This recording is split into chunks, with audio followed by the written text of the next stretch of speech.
নমস্কার বন্ধুরা, আমি আজকে একটা বেগুন আর টমেটোর ভর্তা বানাবো।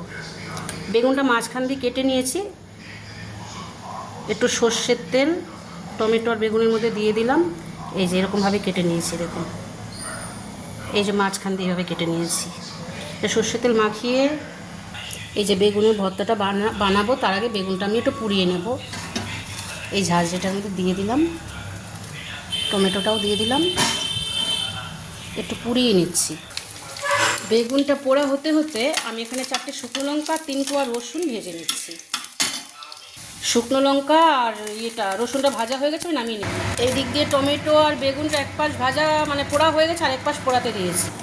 বেগুন টমেটোটা এখনও ভালো করে পোড়া হয়নি, ততক্ষণ আমি একটু নুন দিয়ে শুকনো লঙ্কাটা রসুনটা একটু মাখিয়ে নেব। বেগুন আর টমেটোটা দারুণভাবে পোড়া হয়ে গেছে, আমি নামিয়ে নিচ্ছি।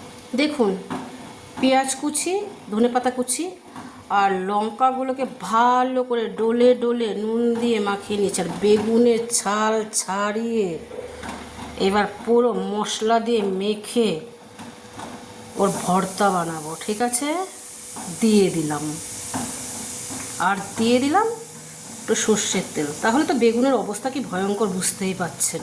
মাখিয়ে নিচ্ছি, আর কিচ্ছু লাগবে না। দেখুন তো ছাল ছাড়ানোর, ঠিক আছে। আমার ইচ্ছে করে মাঝে সাঝে আমার স্বামীর যদি এভাবে ছাল ছাড়িয়ে নুন মাখিয়ে মেখে নিতে পারতাম। আচ্ছা, যাই হোক, ভালো থাকবেন, সুস্থ থাকবেন। আমি মাখাটা দেখালাম না, বুঝতেই পারছেন মাখাটা কেমন হবে গরম ভাতের সাথে।